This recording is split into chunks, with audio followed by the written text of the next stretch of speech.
Magandang umaga, ngayon po ay araw ng Lunes, December 18, 2023. Update po muli sa lagay ng panahon. Ayon sa Pag-asa, lumakas pa ang bagyong Kabayan at isa na pitong tropical storm category. Taglay ang lakas ng hangin na aabot sa 65 km per hour at pagbugsong umaabot sa 80 km per hour. Kumikilos west-northwestward sa bilis po ng 15 km per hour. Patuloy naman na tinutumbok ng bagyo ang Caraga na inaasang tuluyan ng magla-landfall sa bahagi ng Surigao del Sur ayon sa Pag-asa. Patuloy naman maging alerto sa mga banta po ng mga malalakas na mga pag-ulan at pagbugso ng hangin dala ng bagyo na posibleng magdulot ng mga biglaang pagbaha at pagguho ng lupa.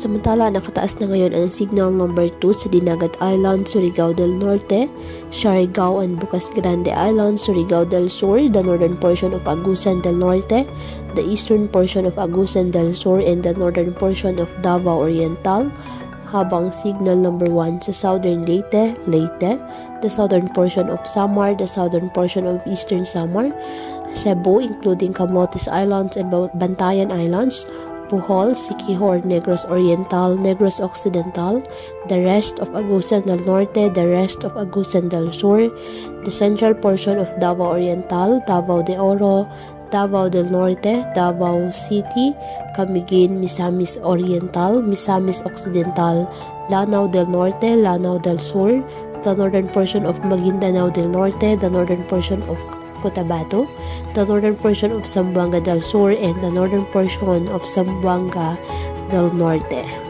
Kaya patuloy po na pinag-iingat ang ating mga kababayan sa banta po ng mga pagbaha at pagguho ng lupa at ugaliin po na magdala palagi ng payong o kahit anumang panangga sa ulan sa tuwing lalabas ng ating mga tahanan. At yan po muna ang update sa lagay ng panahon ngayong araw.